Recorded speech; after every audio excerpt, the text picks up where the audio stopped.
I'm on my way to pick up Chupacabras' ashes.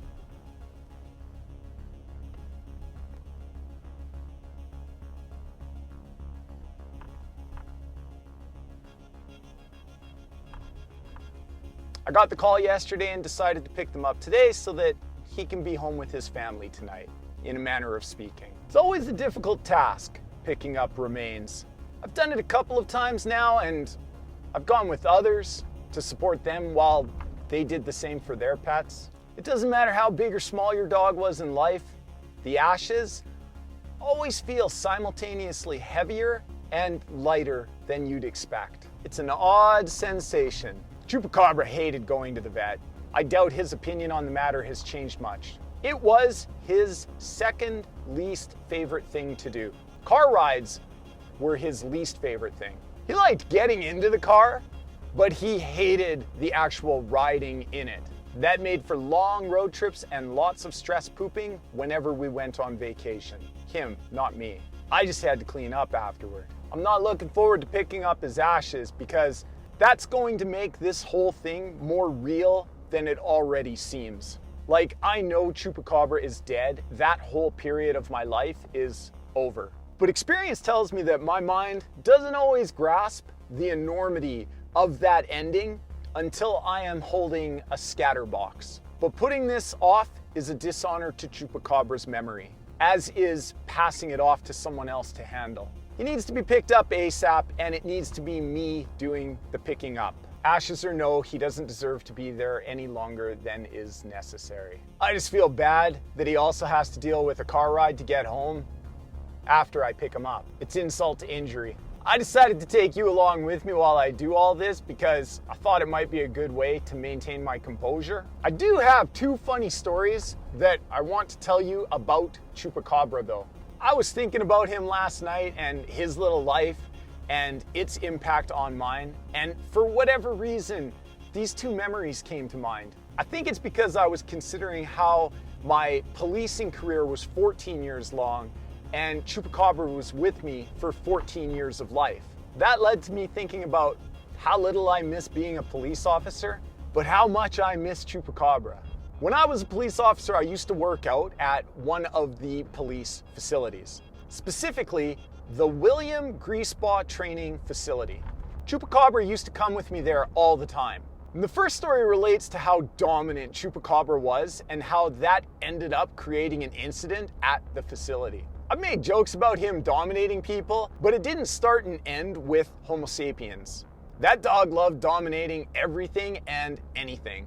Like, he would rub his dink against your unsuspecting foot as he walked past while you were busy watching TV or reading a book. He would sidle up to your feet and throw a leg over them so that his dink was resting right on top of them. And that wasn't even the worst of it. Humping wasn't just a thing he did, it was practically a personality trait. Anyway, the police department I worked for used police dogs. Big German shepherds that looked exactly as you'd expect them to.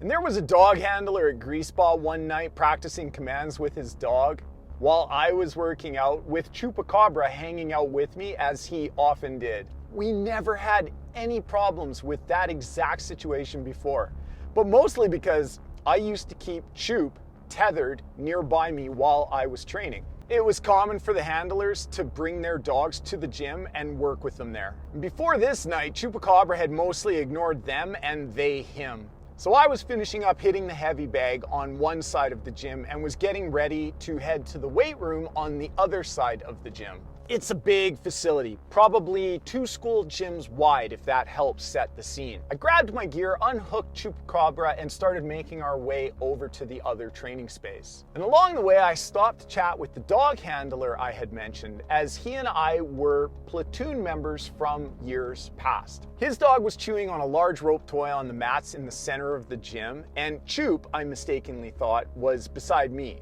So we got to talking, as there was no reason to think anything was out of the ordinary or that something untoward was going to happen. But then I noticed that Chupacabra was trying to hump the police dog. And before I could say anything, the German Shepherd freaked out, rightly so, and the fight was on. The dog handler, who shall remain anonymous, rushed in, screaming commands at his dog in whatever language they used to train the police dogs. I rushed in too, shouting Chupacabras' name, and we separated the dogs. And to me, this was internally hilarious. Like, what the hell, Chup? Humping a goddamn police dog. That animal must have been 100 pounds of trained aggression. Chupacabra was maybe 20 pounds of sexual urges. A true, immovable object versus an unstoppable force if I've ever seen one. But seriously, dog, like that German Shepherd took bigger dumps than him. But Chupacabra was an aggressive humper. He even had specific toys at home just for humping so that we all might be spared. And that was even after being neutered. I remember the vet saying that Chupacabra would hump less after the surgery. It didn't work out like that. No balls meant no breaks for him, and he humped everything, aggressively too, like with authority. And he would try to make eye contact with you while he did it, as if he was threatening you. And it worked. You felt threatened, as did the police dog, I'm sure. That was a mess. Nobody was hurt, but of course, the dog handler was stressed out because you can't have an active duty police dog that's attacking other dogs. And that's what it looked like to him. But I assured him that Chupacabra started it and that a situation like that was never going to happen in the real world. Like, can you imagine a police dog sniffing out a suspect when suddenly a small breed mutt starts humping it? No. But this was a legitimate problem and a cause for concern. That dog was in training, and if the handler would have reported it, who knows how that would have turned out. Likely the dog would not have been put into active duty as part of some lawyer-informed risk management strategy. And that was part of why the dog handler was so upset about the situation. So long story short, we made an agreement to say nothing about the incident to anybody. There were no witnesses and there was no harm. There was no reason to do anything further than to let it go and move on. I wanted no part of filing an official report about Chupacabra humping a police dog, and that leading to the asset being pulled out of active duty. There was just no way I was participating in that process. That was many years ago, and as a postscript, I checked and that police dog is no longer active. To the best of my knowledge, it served its time and was an outstanding police dog until it retired. So yes, we covered that incident up. But it seems like we made the right decision at the time, as all's well that ends well.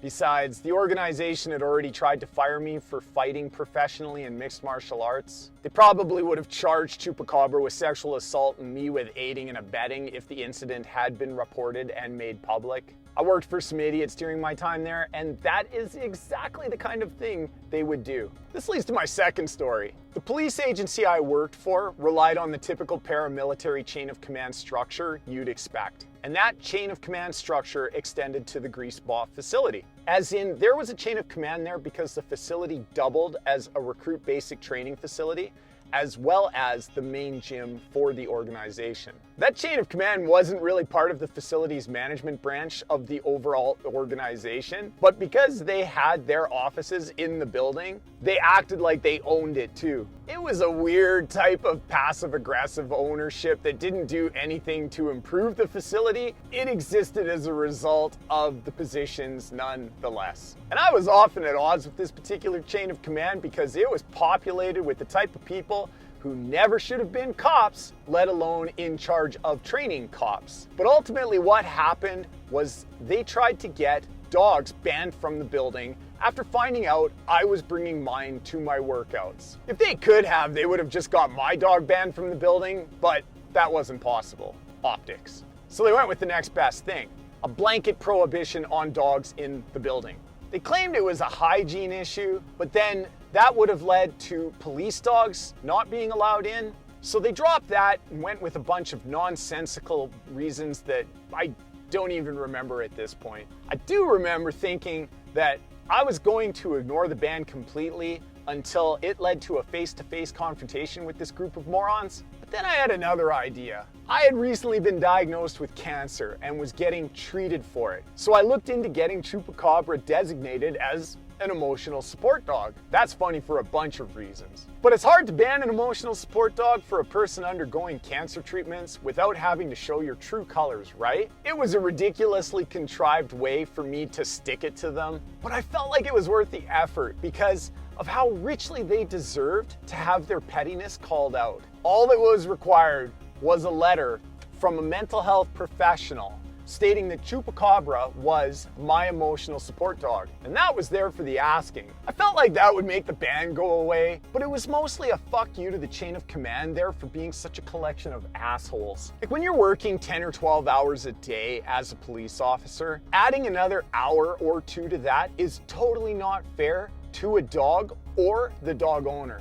So bringing pets to workouts made the experience feel less selfish and did a world of good for the dogs at the gym. There was often more than one there because others had the same feelings about being away from their dogs that I did. It was awesome, to be honest. Lifting weights in a gym full of dogs is pretty therapeutic for people in high-stress occupations. Hell, even the university I go to has therapy dogs roaming the campus during exams to help the students cope better. But then that chain of command and their petty little vendettas turned up to ruin everything. So emotional support dog status to the rescue, right? Well, wrong. I took Chupacabra to a therapist to explain my cancer diagnosis and ongoing surgeries. I was going to explain how I wanted to have the option of bringing him with me when I was struggling with my mental health, and it was all just too much to bear. But I think Chupacabra knew that I was mostly dragging him into this situation so that I could make a bunch of meddling idiots back off and look stupid. And he took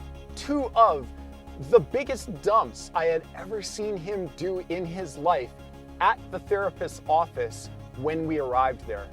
One in the front entrance and the other just outside her office door, in a heritage building no less. And he looked me right in the eyes as he did it. These were like massive poops, as if he was saying, "This idea is shit." And it was. He was totally right. The first poop was his way of saying, "Let it go." The second poop was his way of saying, "Move on." So I did. We didn't even go see the therapist at that point. I cleaned up after the little bastard and we went on with our lives. I stopped training at Greaseball for the most part too. I didn't see the point in going there anymore. That feeling eventually extended to my entire career. And I learned a valuable lesson from my little dog that two wrongs don't make a right. Chupacabra was awesome that way. Compounding is good for interest, but it's terrible for interpersonal relationship problems. No wonder I miss him so much more than I miss that job. I just wish I'd have taken him back to Greaseball one more time to take a dump in their offices like he did at the therapist's office. That would have been poetic.